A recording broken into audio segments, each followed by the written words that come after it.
Balada perseteruan Angel Elga versus Vicky Prasetyo memasuki babak baru. Setelah mendapat kebenaran tentang statusnya sebagai terlapor, Angel Elga akhirnya buka suara. Melalui sebuah konversi pers, Angel akhirnya muak cerita baru tentang sepak terjang dugaan penipuan yang dilakukan oleh Vicky. Lantas seperti apa pengakuannya? Berikut rangkuman Cumi Tofi.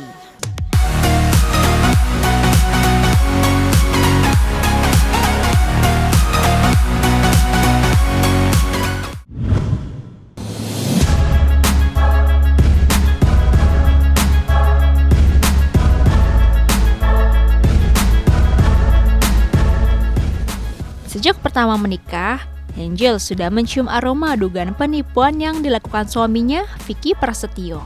Bukti yang pertama dibongkar Angel ialah Vicky diduga mengambil uang iklan yang notabene menjadi hak dari Angel Elga. Ini saya jelasin dulu, penipuan Vicky Prasetyo terhadap saya adalah dia mengambil uang iklan saya yang dia tanda tangan, nih, dan dia mengaku seolah-olah utusan saya, padahal enggak. Iklan ini sebelum saya menikah dengan dia, dan dia mengambil dengan cara memutuskan iklan saya dengan sepihak yang harusnya saya mendapat komisi setiap bulan, tapi dia putuskan dengan menerima uang hanya 40 juta yang tantangannya. Oke. Ya, satu. Ini Vicky Prasetyo selalu bilang kalau dia punya rekening bersama dengan saya. Oke, betul. Tapi rekening bersama saya selalu dipergunakan untuk menipu orang lain seolah-olah saya mengetahui. Jadi orang lain mau bekerja sama dengan dia karena melihat saya. Tapi apakah di dalam itu benar uang pembayaran TV itu masuk ke rekening itu? Dia bohong. Cuman sekali masuk di tempat saya itu cuma 100 sekian juta, itu pun hak saya separohnya yang dibayar. Tapi separohnya dia alihkan ke rekening dia tanpa sepengetahuan saya, dan diambil hak saya. Ini Vicky Prasetyo. Ini saya dikirimin oleh manajernya dia, sampai sekarang manajernya komisinya belum dibayar juga, sudah ngomong sama saya, chatnya ada.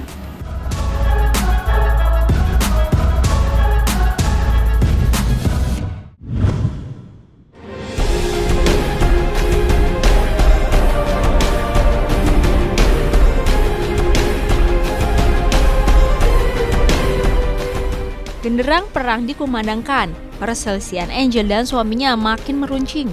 Bahkan sebelum aksi penggerebekan itu dilakukan, benarkah Angel sudah mendapat ancaman keras dari Vicky? Dan ini ancaman Vicky Prasetyo. Boleh dibacakan? Dibacakan. Sebulan sebelum dia melakukan jebakan di rumah saya, ya. Jadi ini, kenapa dia lakukan ini terhadap saya? Karena waktu itu saya tidak menginginkan dia ada di dapil saya.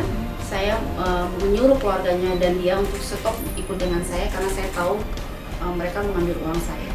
Tapi dia malah mengancam saya dengan seperti ini. Nih, ancamannya adalah gini. Maaf sayang, sekali lagi hari ini juga saya akan menggugurkan kamu agar semua perkumpulan kamu bubar. Sekali lagi saya tidak benci kamu, hanya saya mau tim kamu bertanggung jawab dan lawan saya. Maafkan semua kesalahan saya. Terima kasih sayang. Ini tolong dicium ya. Ini. Mbak, paling kanan dong Mbak. Ini Mbak Angel. Nanti dulu. Yuk kanan Mbak. Gantian ya. Gantian ya. Ini ancamannya 1 bulan sebelum dia lakukan. Oke. 1 bulan jebakan sebelum di rumah saya. Mati. Gelap. Mbak kanan lagi Mbak. Nih, ada lagi. Saya tidak pernah takut apapun, buktikan kalau saya memang salah dan bisa dipenjarakan dan saya bersalah. Hidup saya sudah diambang frustasi dan nekat, tinggal saya akan melakukan apapun sesuka saya, dan saya tidak benci dengan kamu, tapi saya benci dengan tim kamu. Dan dengan kesombongan itu saya minta kamu bubarkan perkumpulan mereka, dan kalau tim kamu hebat pasti dia bisa mengatasinya. Mereka harus tanggung jawab apa yang mereka sudah tantang saya dari mulutnya. Ini sudah ancaman kan? Oke.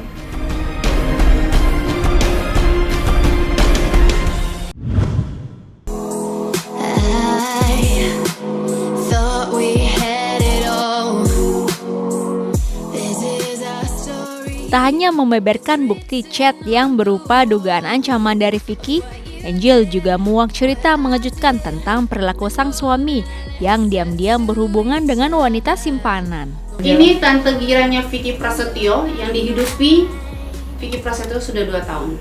Sebenarnya saya tidak mau menceritakan ini, tapi Vicky Prasetyo ini seolah-olah dia selalu berbicara seolah-olah dirinya terjolimi. Saya mendapatkan bukti karena Vicky Prasetyo selalu meminum obat kuat.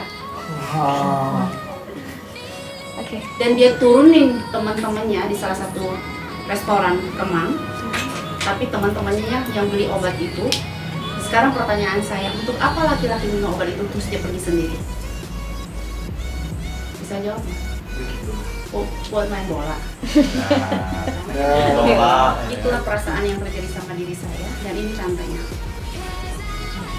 Ini orang yang mengirim kepada saya. Dan sudah diakuin Vicky Prasetyo memang 2 tahun mereka berdua. 2 tahun itu udah pas sambut dia. 2 tahun berarti sebelum Abang bayi Sebelum menikah dan sampai sekarang juga mereka masih. Apakah Sebenarnya saat ini- Vicky Prasetyo itu sudah mengakui itu sebelum menikah dengan saya. Waktu itu kan kalian sempat tahu kan, ini adalah salah satu kliennya si Farhad juga. Saya sempat mendatangi orang ini. Saya meminta mereka untuk menutup semua ini karena saya pikir Vicky Prasetyo bisa berubah. Saya datang ke sana, saya bilang tolong jangan bilang keluarga mereka penipu atau kamu bilang juga bla bla bla bla. Nanti semuanya akan malu.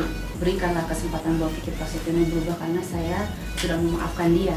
Saya bilang gitu kan, saya yakin dia bisa berubah. Tapi ternyata kan enggak, malah mengkonsumsi obat kuat dan pergi. Ya saya nggak tahu kalian sama aja untuk ngapain.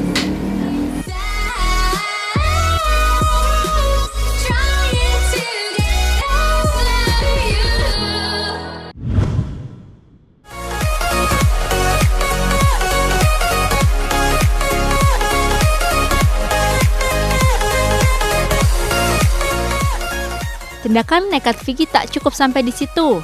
Vicky pun diduga melakukan perusakan pada mobil salah satu tim Angel Elga. Jadi saya rasa apapun dia bisa lakukan terhadap saya. Bahkan nyawa saya pun terancam. Selesai melakukan seperti itu, mobil tim saya di depan diinjek, dipatahin spionnya. Berapa kali Vicky Prasetyo mengancam saya. Bahkan dia selalu bilang kalau dia tidak bisa memiliki saya, tidak ada satu orang pun bisa menikahi saya ataupun memiliki saya. Dia bilang dia sudah frustasi, dia sangat mencintai saya katanya. Ya iyalah saya layanin semuanya.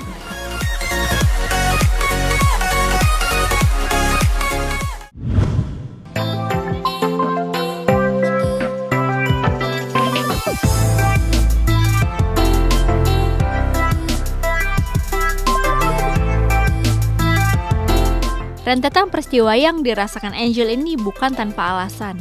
Lantas, benarkah ada unsur politik di balik kemarahan Vicky pada Angel?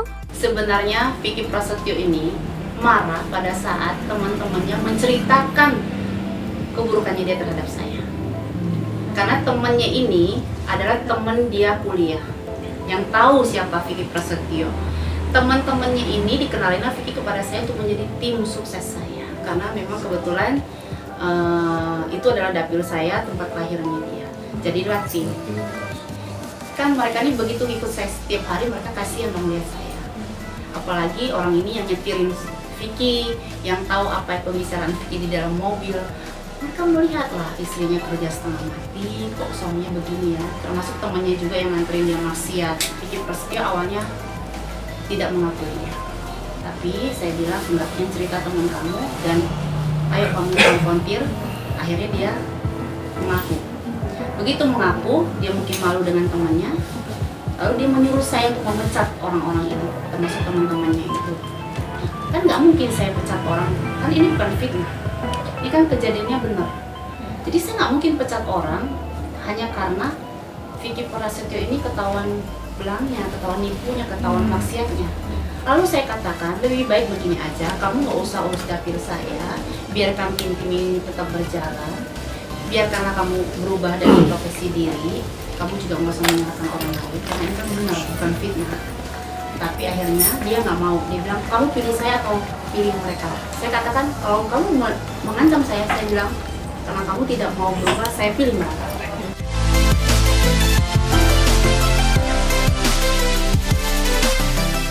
Tunggu video menarik lainnya di Cumi Toffee episode berikutnya.